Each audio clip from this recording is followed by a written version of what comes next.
Se incorpora al diario de sesiones la nota de varios señores senadores solicitando esta convocatoria y el respectivo decreto dictado por la Presidencia. En la reunión de labor parlamentaria celebrada en el día de hoy se acordó rendir homenaje a los 200 años de la creación de la provincia de Tucumán. Señor secretario, por favor.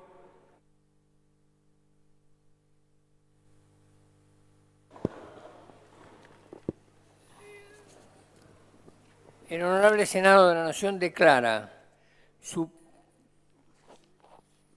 profundo beneplácito en el bicentenario de la creación de la provincia de Tucumán. Ocurría el día 8 de octubre de 1814. Hacer llegar a los ciudadanos de la provincia las más cálidas felicitaciones por la conmemoración del bicentenario. Senadora Elías de Pérez tiene la palabra. La verdad que para cada uno de nosotros es un honor representar a nuestras provincias en el Senado de la Nación. Pero a quienes como yo somos tucumanos, estar sesionando en el día de hoy duplica el honor, porque es exactamente en un día como hoy, hace 200 años que fue creada nuestra provincia. Es entonces el director supremo, el doctor Posadas, quien firma el decreto de creación de la provincia. Y lo mejor de todo es que si leemos los diferentes decretos de creación de todas las provincias, vamos a ver que hay sencillamente razones geopolíticas y no hay mayores explicaciones, excepto en el decreto de creación de Tucumán. En ese decreto, el doctor Posadas pone en 5 artículos, hace mención a que se trata de reparar el daño que han tenido los pueblos del norte, pero voy a leer textualmente una frase que él utiliza y pone: distinguir de algún modo al glorioso pueblo de Tucumán que ha rendido tan señalados servicios a la patria. La verdad que es creada mi provincia con una gloria especial y esto parecería un antecedente de lo que iba a pasar 2 años después, en donde Tucumán va a ser la cuna de la independencia, la cuna de la historia de esta bendita nación. Es el primer gobernador intendente que se nombra en ese momento, el doctor Bernabé Arau, el señor Bernabé Arau. Bernabé Arau fue un prohombre tucumano monterizo que realmente jugó un rol protagónico y muy importante en la ayuda al Ejército del Norte y en la batalla de Tucumán. Por eso, señor presidente, es que yo invito a este cuerpo a que me acompañe en este homenaje a mi provincia, en donde cientos de hombres y mujeres hoy continúan haciendo patria como aquellos gloriosos tucumanos a los cuales hacía referencia Posadas. Gracias, señor presidente. Gracias, senadora. Senador Pichetto. Para manifestar nuestro apoyo con este pueblo, con esta provincia que forma parte de la historia de la Argentina y acompañar con nuestro voto esta declaración recordando los 200 años de la fundación de la ciudad de Tucumán. Muchas gracias, senador. Sí, presidente, no puedo dejar de volver a decirle lo que vengo diciendo en 2 sesiones atrás. La verdad que a mí me eligieron para representar a la provincia de Entre Ríos y los entrerrianos siguen sorprendidos como usted con todas las causas que tiene sigue presidiendo el Senado. Así que bueno, tengo que repetir lo que tanto Muy bien, entrerriano me dice. gracias, senador. Vamos a poner en consideración la propuesta de la senadora Elías. Aprobado por unanimidad. Corresponde la consideración del dictamen el proyecto de ley modificando la Ley 17.319 y sus modificatorias y otros temas vinculados al régimen de promoción de inversión para la explotación de hidrocarburos. Hay un expediente con dictamen en mayoría y 3 expedientes anexos con dictamen en minoría, uno por el bloque de la UCR, uno los senadores Rodríguez Sá y Negre y adicionalmente uno del senador Solanas y Linares, que lo acompañan junto con el senador Giustiniani. Senador Morales. Presidente, para plantear nuevamente una cuestión de privilegio, tiene que ver con la situación que acaba de plantear también el senador por Entre Ríos y que todas las sesiones, en la medida en que usted esté presente, no podemos dejar de reflexionar sobre la necesidad de que tome usted alguna decisión. Hemos planteado distintas vías, un proyecto también de resolución para producir la suspensión en su cargo como presidente de esta Cámara. Hemos planteado nuestra interpretación sobre el artículo 66 de la Constitución y en ese marco es que lo hemos pedido. Quiero aportar al cuerpo nuevos elementos que van surgiendo todas las semanas. Ha habido una resolución de la Cámara, que integran distintos jueces, el juez Catani, Irursun, Fará, es decir, no solo es el caso del juez Bonadío para la causa Taboada de Pinero, María G. y otros sobre procesamiento en el que se investiga al vicepresidente por haber transferido irregularmente un automóvil a su nombre mediante documentación falsa. Acá ha habido una novedad en esta causa que es la confirmación de la Cámara firmada por los 3 jueces por unanimidad, es decir, no es solo un juez, son varios jueces en un trámite que procesalmente está muy avanzado, han confirmado el procesamiento. Tengo acá también el día 7 de octubre, esto ha ocurrido el 1 de octubre, el día 7 de octubre el fiscal Marijuán ha dado por concluida la etapa de instrucción y ha pedido la elevación a juicio. Es el tema más avanzado de todas las causas que se tramitan en su contra. Está el caso Chicone, a cargo del juez Lijo. Está la causa por dádivas, también, en donde la Cámara Federal revocó el sobreseimiento dictado por el juez Rodríguez, que también se está tramitando en la Justicia Federal. Está la causa sobre enriquecimiento ilícito, que también está en manos del juez Lijo, que declaró la conexidad con la causa Chicone. Está la causa por la denuncia ante el juez Sergio Torres por la posible compra irregular de autos en el Ministerio de Economía en el año 2009. Está la causa en el juzgado de Ariel Lijo a cargo del fiscal Policita por favorecer una constructora en un plan de viviendas en el Partido de la Costa y por fraude, por no terminar de construir casas, cuando usted era secretario de Hacienda del distrito en el año 2005. Hay otra causa que tiene en manos el juez Sebastián Casanelo, que investiga también el convenio de Olfan con la provincia de Formosa. Está la causa para favorecer a una empresa contratista, Dinatec, radicada en el juzgado de Marcelo Martínez de Giorgi, en la cual el fiscal Ramiro González hace imputaciones referidas a su responsabilidad. Hay otros temas también que tienen que ver con aquel momento en que produce su renuncia y que también ha involucrado al ex fiscal Rigui, al ex procurador general y a otros jueces y fiscales. Pero el dato que a nosotros nos surge de la investigación y que nosotros no habíamos visto que se haya hecho público es que aquí hay una parte en cuanto al DNI en la causa, estoy hablando del escrito de Marijuán, en cuanto al DNI de Amado Vudú, dice, también sostiene Marijuán con respecto al DNI, a fin de radicar el trámite en el registro de la encargada procesada, que consta por intermedio de la seccional 36 de la Policía Federal y por la División de Sustracción de Automotores, que el domicilio consignado en las copias del DNI cuestionado es inexistente.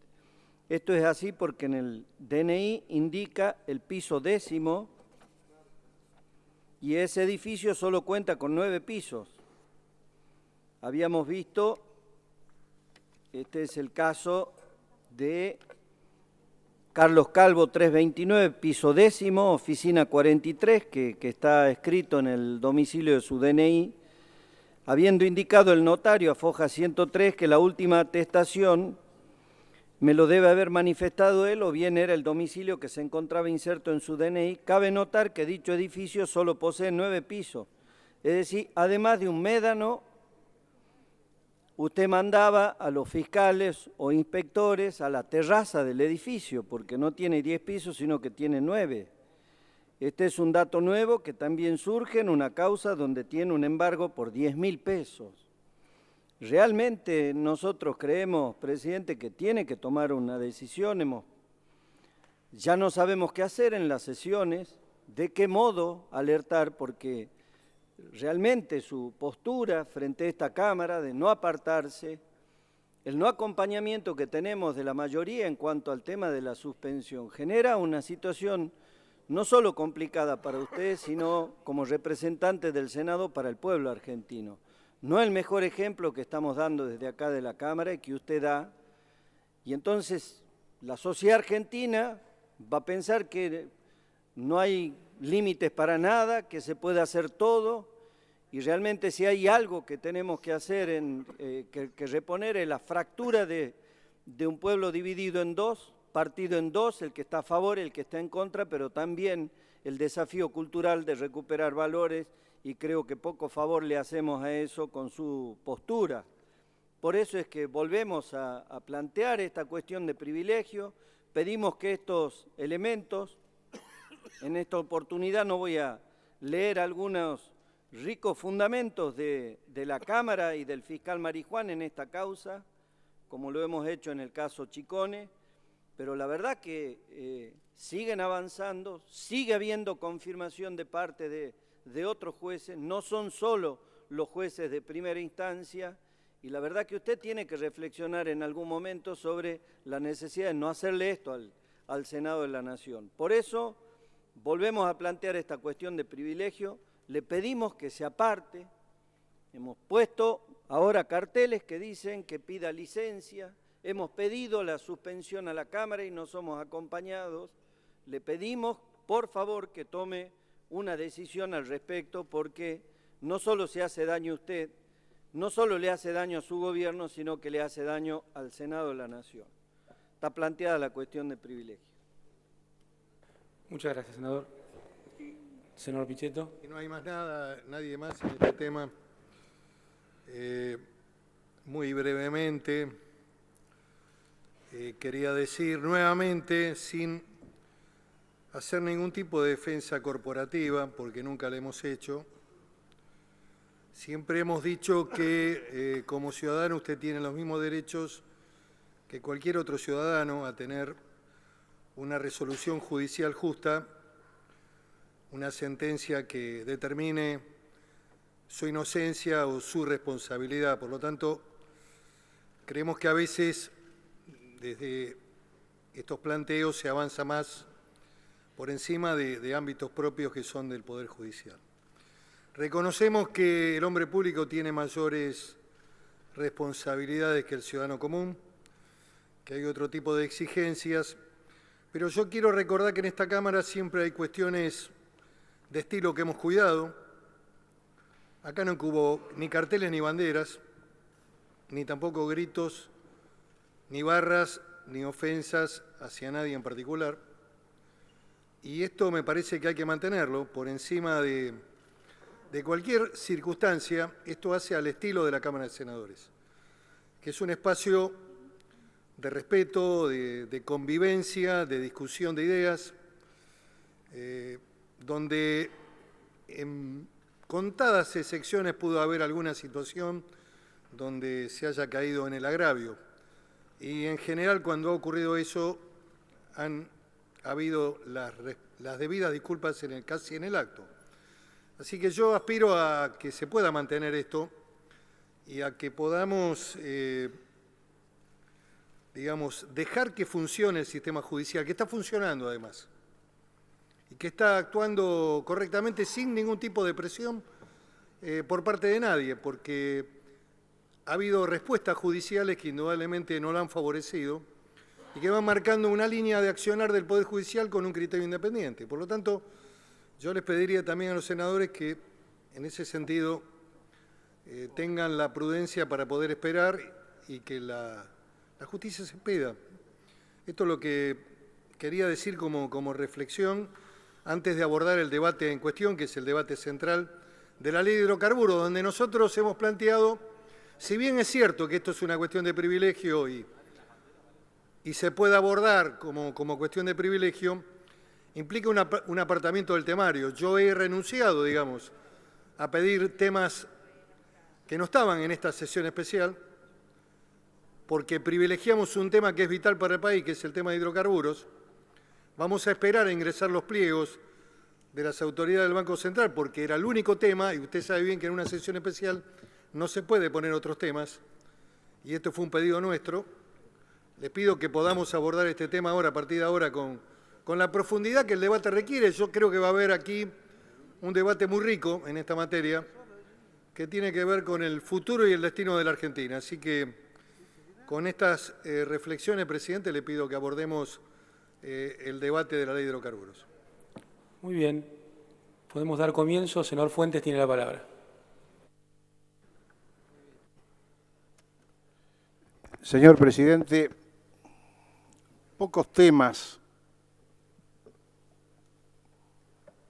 desbordan las fronteras nacionales en su significación y del entramado y cruce de intereses complejos como el tema que vamos a tratar. Esto que aparenta ser una simple reforma de una vieja ley de hidrocarburos, que sobre un total de más de 100 artículos se modifican 14, en el contexto histórico, por un lado, y en lo que es la situación internacional o imperante, adquiere una trascendencia que difícilmente en otro momento hubiéramos podido ver. Desde el punto de vista histórico, no hay construcción del Estado Nacional que no se haya hecho sobre la apropiación de un recurso natural o sobre la expoliación de un sector interno. Desde el desarrollo de potencias e imperios, los bosques de roble inglés, armando su armada para dominar mares, la cuenca del Ruhr para producir acero en ese proceso de transformación de la segunda revolución industrial, el carbón de Gales para poner en marcha esa maquinaria de la primera revolución industrial de la máquina de vapor. Todo esto desde el punto de vista de las relaciones entre naciones, por un lado estados nacionales constituidos y los otros, nosotros, en esta construcción precisamente de ese mandato histórico de construir un Estado-nación, ya sobre el cierre precisamente de esa etapa, adquiere una trascendencia cuya gravedad me permito, por lo tanto, como una introducción, mencionarla.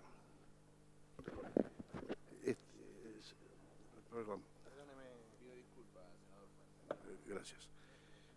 Es decir, las potencias hegemónicas aseguran el acceso a las fuentes de recursos estratégicos fundamentalmente a través de la imposición, ¿no es cierto?, de la fuerza. No vamos a entrar acá a analizar lo que fue el colonialismo de las potencias, camino a la obtención de esas materias primas.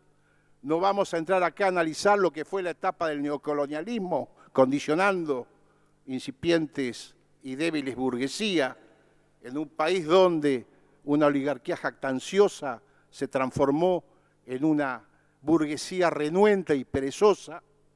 Simplemente señalar que no hay conflicto en el mundo hoy que no se puede explicar desde la óptica de la puja por la apropiación del recurso estratégico y en particular de los hidrocarburos.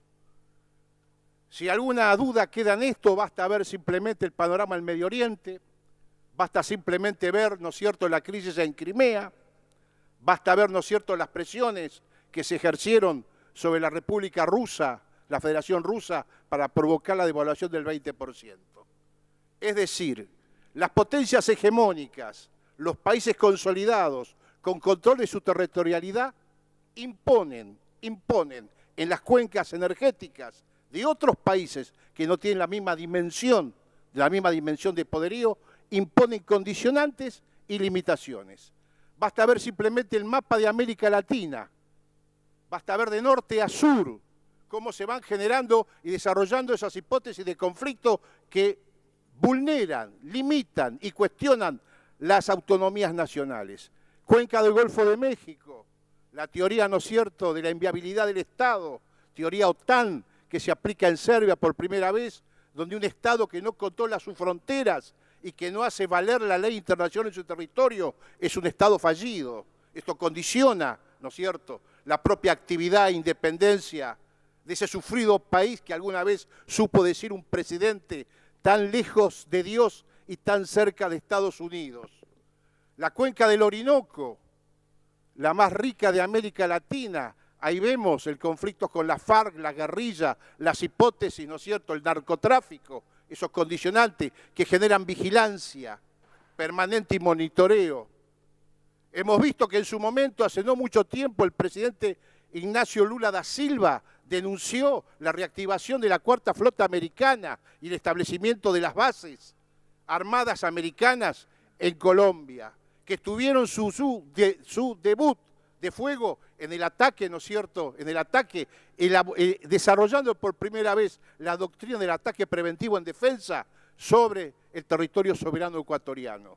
Seguimos bajando más al sur y nos encontramos, ¿no es cierto?, con la cuenca andina. Y ahí tenemos nuevamente entonces el populismo, ¿no es cierto?, nacionalista de Evo Morales, entre comillas, el tema de la droga, etcétera, etcétera. Y para sorpresa, y es bueno recordarlos, para sorpresa de todos nosotros, hasta hace muy poco tiempo, el reservorio que caracterizaba a la Argentina compartido con otros países era el acuífero guaraní.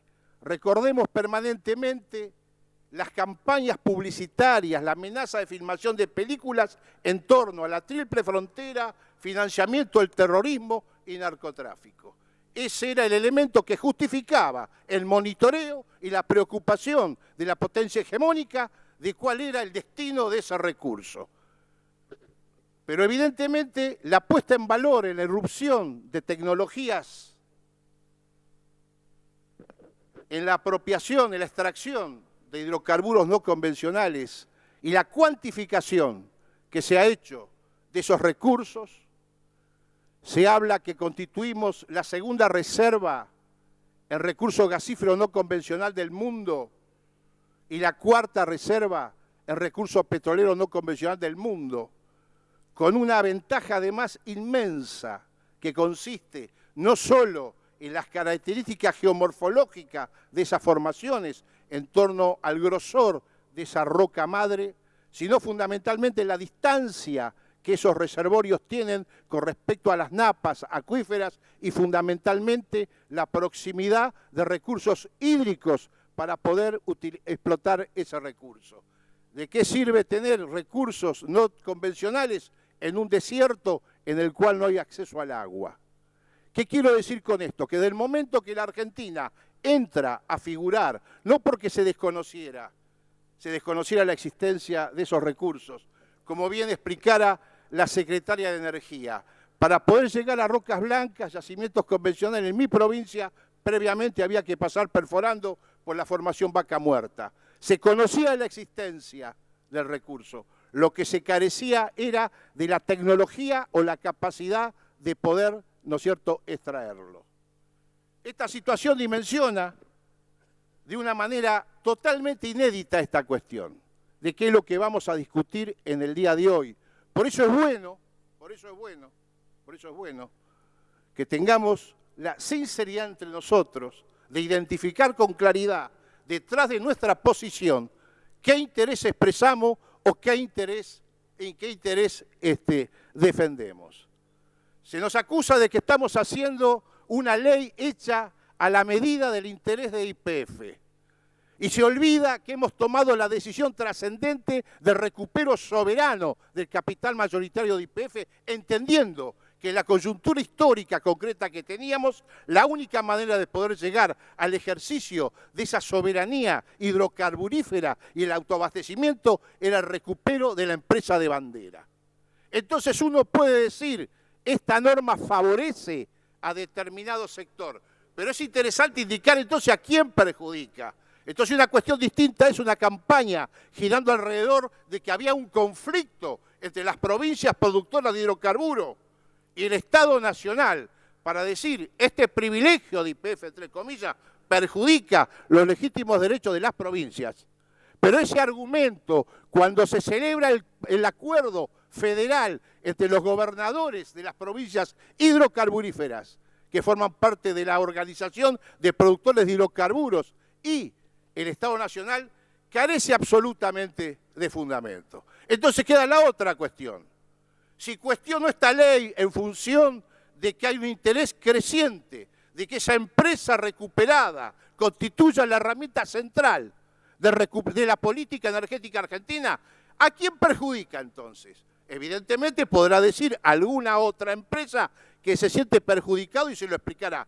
Entonces, cuando vamos a defender y a debatir esta ley acá, aclaremos qué interés estamos expresando en esta cuestión. Costó mucho tiempo. Lo dijimos, ¿no es cierto?, en el momento que informamos sobre el proyecto de soberanía hidrocarburífera, que era un corolario inexorable, lógico, de una necesidad vital de la Argentina para asegurar su abastecimiento. Están los datos que son, muy brevemente, porque fueron perfectamente explicitados, tanto, ¿no es cierto?, por el ministro de Infraestructura de la Nación, como la secretaria de Energía, y posteriormente por el presidente de YPF, en torno a la significación de la matriz hidrocarburífera, ¿no es cierto?, en el consumo argentino. 90% del consumo primario de energía depende de nuestra matriz energética. De esa matriz energética, la mayoría de los yacimientos de gas y petróleo de la Argentina se encuentran en declinación. No vamos a analizar acá lo que ya fue objeto de discusión cuando fundamos la necesidad de la expropiación de Repsol, la caída de la producción, la falta de exploración. Entonces forma parte de una estrategia nacional de posicionamiento en un mundo complejo, donde la cuestión central de la conformación del Estado-Nación Argentina pasa por la discusión de la soberanía del Atlántico Sur. Y esa discusión de soberanía del Atlántico Sur está íntimamente vinculado a los recursos y reservorios hidrocarburíferos del lecho marino. Entonces, es evidente que esta norma, que es simplemente la actualización de la vieja ley de hidrocarburos dictada en un momento donde no se concebía la explotación del recurso no convencional, requiere de su actualización. Esta actualización parte fundamentalmente del análisis de la dinámica propia de esta nueva manera de explotar ese recurso existente, pero dificultoso y por sobre todas las cosas de alto costo para poderlo extraer. Es evidente que el desarrollo de esas tecnologías se generó en el país del norte y en zonas marginales, totalmente marginales, y fundamentalmente por pequeñas empresas. Sobre la base de una práctica de error y acierto, se fue generando ese valor de conocimiento tecnológico. Por eso cuando hablamos de mecanismos de asociación, estamos hablando de asociación sobre la base de que es un dólar tecnológico. Se daban los simples ejemplos el otro día del presidente de YPF cuando decía que en la formación de Loma Campana, el primer pozo que realiza de fractura hidráulica vertical, horizontal, YPF, costó 40 millones de dólares. Posteriormente, con motivo del convenio con Chevron, esa cifra llegó a 10 millones de dólares. Y hoy nos informaron, hace escasos días, de que están por debajo de los 7 millones de dólares. Es decir, obtener y llegar a ese recurso y poder establecerlo requiere de inversiones de una magnitud en la cual es necesario generar mecanismos de asociación con quienes están en condiciones de invertir precisamente en ese tema de explotación.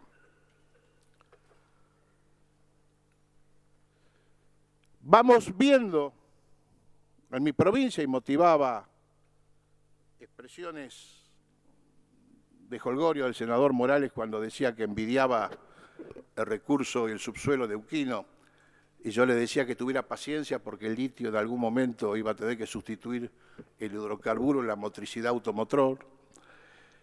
Es fundamental entonces, hay que empezar a resolverlo. O llevar llamas a Neuquén. Este proyecto de reforma fundamentalmente se da en el marco del Acuerdo Federal de Autoabastecimiento de Hidrocarburos, que es complemento normativo de las leyes 17.319, 26.197 y Decreto 929/13. Es decir, esta es la conclusión de un proceso de negociación donde gobernadores de provincias productoras defendieron lo que entienden los intereses de su provincia en el marco del plexo normativo de la Constitución del 94, donde el dominio de los recursos son de la provincia, pero la facultad de dictar la política energética es una potestad irrenunciable de la nación. Dijimos en su momento, en la Ley de Soberanía Hidrocarburífera, que no había posibilidad de llegar al desarrollo de auténtica política nacional de autoabastecimiento si no mediaba una eficaz coordinación entre las provincias productoras y el Estado Nacional. Es precisamente en medio de esa negociación que la señora Presidenta de la Nación destraba el conflicto con las provincias de ese momento, señalando 3 requisitos para la norma. El primero y fundamental era tratamiento igualitario y uniformidad, que no hubiese condiciones diferenciadas en cada provincia, que generara una especie de remate de recursos y de carrera para otra cosa. La segunda, transparencia en lo que era el proceso de adjudicación. Y la tercera y fundamental, que eso explica esta norma, no solo en la necesidad de reglamentar conceptos no existentes como el no convencional en la ley anterior, sino fundamentalmente que es la inversión, la llave de acceso a la explotación de esos yacimientos. Estos 3 requisitos están claramente establecidos en el proyecto de ley que venimos hoy a tratar. Primero, en cuanto se modifican los plazos de los permisos de exploración y las concesiones de explotación. Y se los modifica fundamentalmente en la medida en que se abrevia el plazo de exploración y se posibilita la prórroga de los plazos de explotación. ¿Y esto a qué se debe? A una razón de sentido común. Es decir, esos dos sistemas están expresados en dimensiones geológicas que normalmente conviven dentro del mismo territorio. Es decir, el yacimiento convencional en explotación muy probablemente exista el cúmulo de roca madre, ¿no es cierto?, también superpuesto, que genera precisamente el llenado de esa cuenca hidrocarburífera. Por lo tanto, quien hoy está explotando con el sistema convencional tiene el conocimiento que en su territorio de concesión existe ese recurso. Por eso precisamente se generan las modificaciones en cuanto a la unificación, ¿no es cierto?, de las zonas. Se establece a los efectos de garantizar precisamente la uniformidad en el tratamiento de la cuestión, que haga la seguridad jurídica, que haga a una política unidireccional, pero que contemple los intereses en juego. Se hace eso precisamente con el acuerdo celebrado con las provincias de que las autoridades de aplicación, junto con las autoridades de aplicación provinciales, junto con la Secretaría de Energía de la Nación, van a elaborar un pliego base que va a ser utilizado uniformemente en todos los llamados a licitación, única manera de acceder a la concesión, un pliego único que va a generar garantías de igualdad en torno a las ofertas en todas las áreas que se presenten, sea la autoridad de aplicación provincial o sea la autoridad de aplicación nacional. Ha sido rubricado el texto del proyecto de ley por la totalidad de los señores gobernadores de las provincias productoras de petróleo. Están las firmas acompañando ese texto. El proyecto trae anexos que contemplan la necesidad de una uniformidad en el tratamiento de la cuestión ambiental, el compromiso de las provincias de dictar las normas correspondientes. En algunas ya se ha avanzado. En mi provincia, por ejemplo, está la prohibición expresa de la utilización de aguas de acuíferos en la explotación no convencional. Debe ser únicamente agua de río, que debe ser tratada adecuadamente. Por lo tanto, la Nación tendrá que dar los presupuestos mínimos ambientales en torno a la actividad y las provincias, como titulares del medio ambiente respectivo, deberán dictar las normas correspondientes. Se propende en el convenio celebrado a la uniformidad en materia tributaria provincial, a los efectos de no generar diferencias entre provincias, entre unas y otras.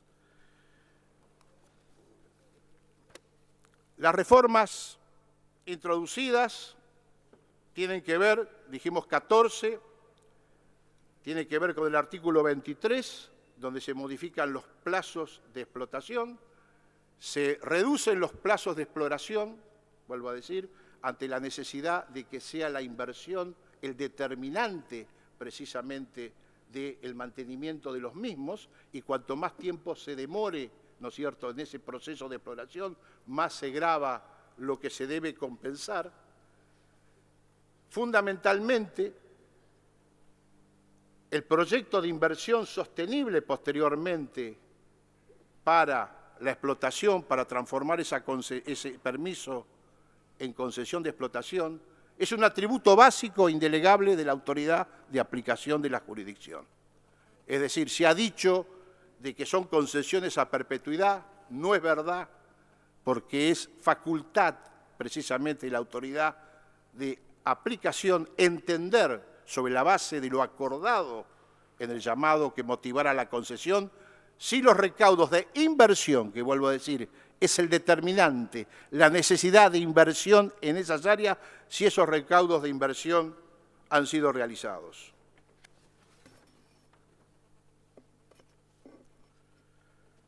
Se acompaña la descripción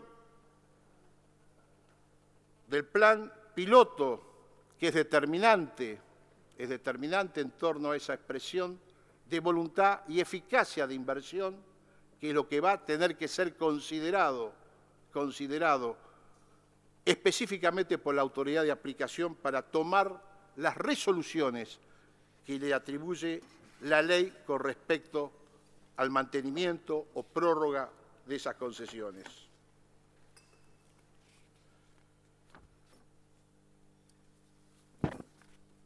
En otro anexo,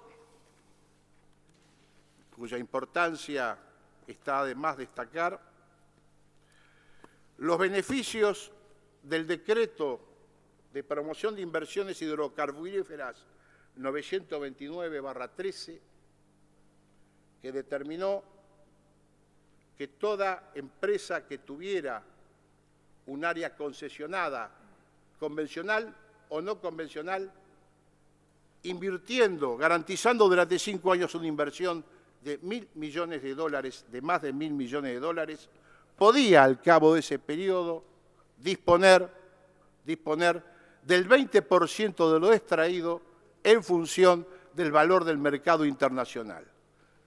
Pero esto implicaba a su vez la facultad del Estado, que en caso fuera necesaria el destino de ese 20% a satisfacer necesidades del mercado interno, tenía la prerrogativa de la opción de comprarlo al valor precisamente internacional.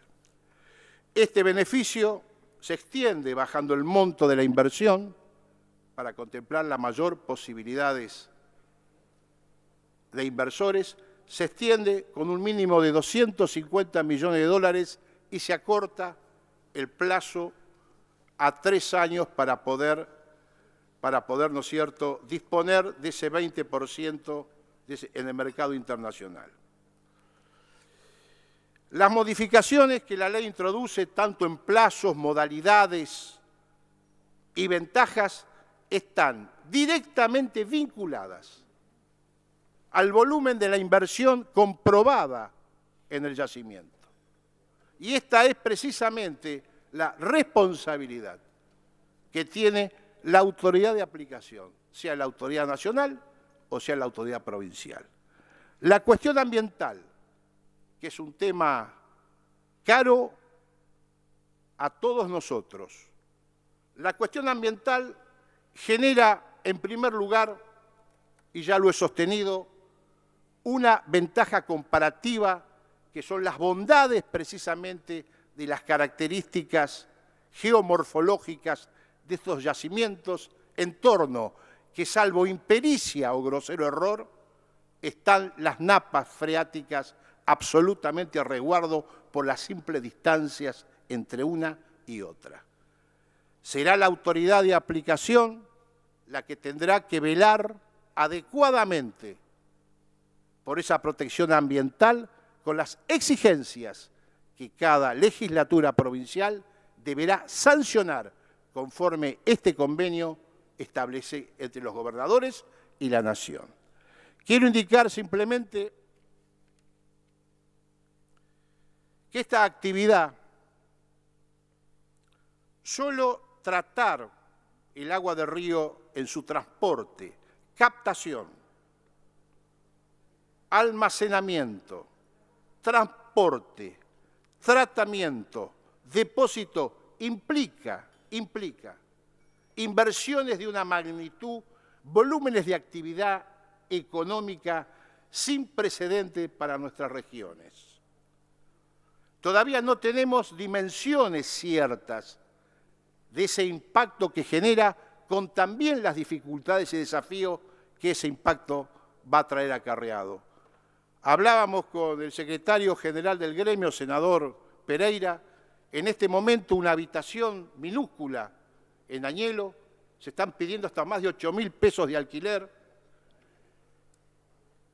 La presión sobre los precios, la curva de precios en los supermercados varía conforme la distancia del lugar de pago de los salarios.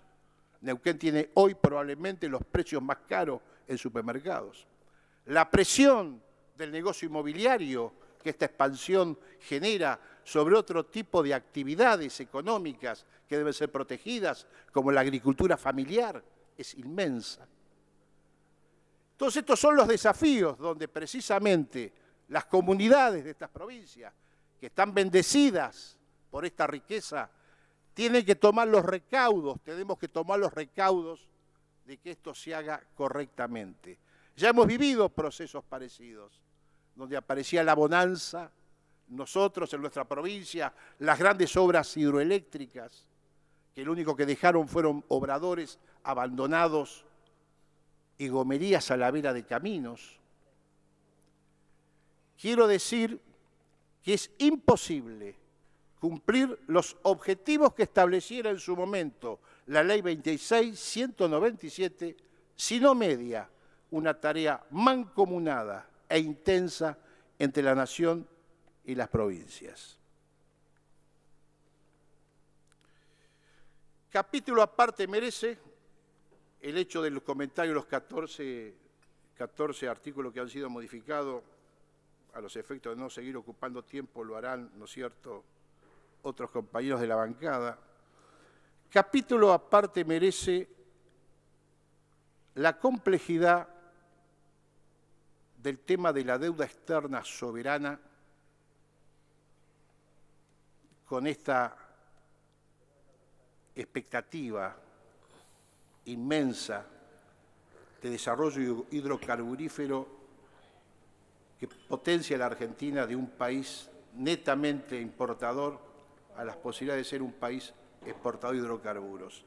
Y ese tema y ese tema de esa bomba de retardo que conforma el fallo del juez Griesa en la acción de esos fondos buitres que no son una anomalía del sistema capitalista, sino que fundamentalmente operan como la fuerza de tareas de ese sistema, es el elemento condicionante que se busca sobre la tutela de estos recursos. Es muy sencillo. Provocar la caída de nuestra negociación soberana implica una actualización de deuda que probablemente supere los 400.000 millones de dólares. Yo no tengo la menor duda que inmediatamente se constituye la misión del Fondo Monetario y a los distintos candidatos a presidente les ofrecen la panacea de que se van a hacer cargo de esos 400.000 millones de dólares en estas condiciones. Estas condiciones son, este es el programa de gobierno para los próximos 50 años y estas son las condiciones de explotación de esos recursos. La independencia, la soberanía, el abastecimiento energético e hidrocarburífero en particular de la nación está íntimamente vinculado al conflicto que hoy tenemos con esos fondos buitres. Esa es la hipótesis de conflicto que se deja sembrado. Lo hablamos en Washington con los representantes del Partido Republicano y el Partido Demócrata. Hablamos de las hipótesis de conflicto, de la existencia de una cuenca hidrocarburífera de significación como la que podíamos constituir, que qué necesidad había de provocar esa conflictividad si no era simplemente el intento de manipular y controlar. Senador, ha excedido varios minutos. Le ruego si puede finalizar. Estoy en eso. Estoy buscando la piedra filosofal.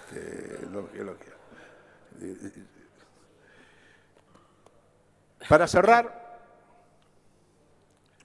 la norma que traemos a consideración es el corolario lógico y derivado de esa decisión trascendente de la señora presidenta de proceder al dictado de la norma de soberanía hidrocarburífera y de la expropiación para convertirla en empresa, ¿no es cierto?, de bandera nuevamente a YPF. Esa es la herramienta con la cual contamos y la cual esta ley va a facilitar los mecanismos de asociación de esa empresa con aquellas inversiones que no solamente traigan capital, sino también tecnología, en el duro aprendizaje que estamos llevando adelante de poder aprovechar de esos recursos. Simplemente les recuerdo, a los señores senadores, qué distinto hubiera sido el destino del Cerro del Potosí, hablando de geología, según el senador Cimadevilla, si pudiese comenzar a explotarse hoy con la tecnología que hoy existe. Eso sería un yacimiento inagotable.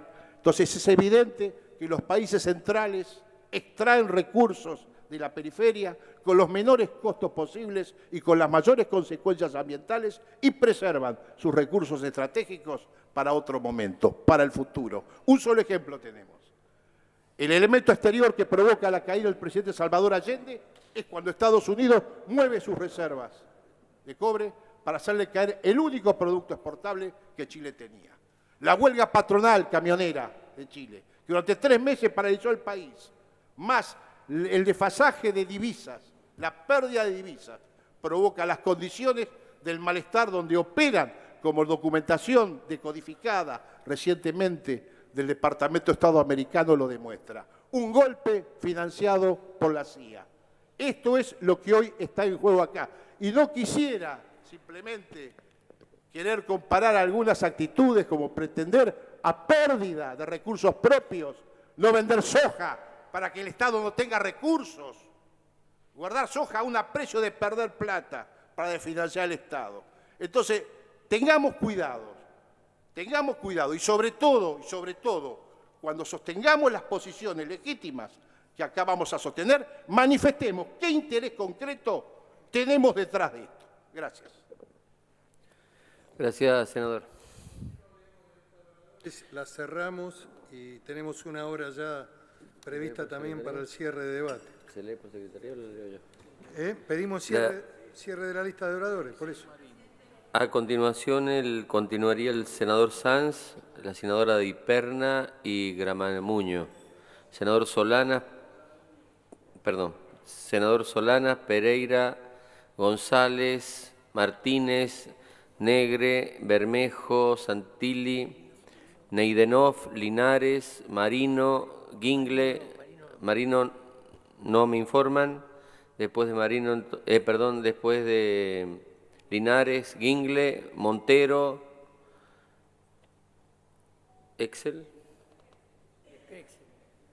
Crexel, Rosas, Urtubey, Artaza, Mayans, Cimadevilla, Fernández y cierran Berna, Michetti, Odarda, Romero, Morales y Pichet.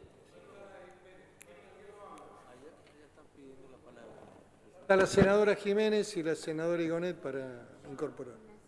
¿En qué lugar estaría? Bueno. Se incorporan las senadoras mencionadas y senadora Senadora Lavado. Presidente, Leguizamón también. Leguizamón. cumplamos con el plazo reglamentario de los 10 minutos para poder avanzar. Bueno, queda la lista ya cerrada por secretaría. Senadora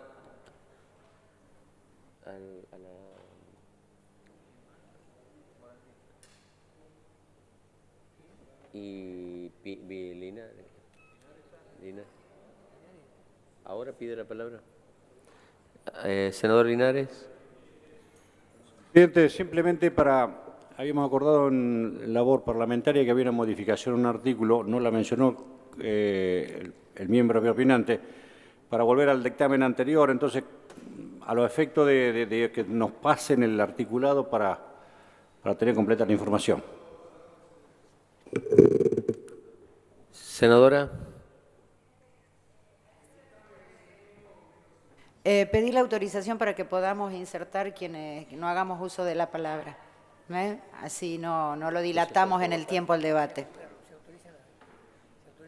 ¿Se va a votar ahora? Bueno, se van a autorizar las inserciones. Hago votar entonces los que estén por la afirmativa. Afirmativo.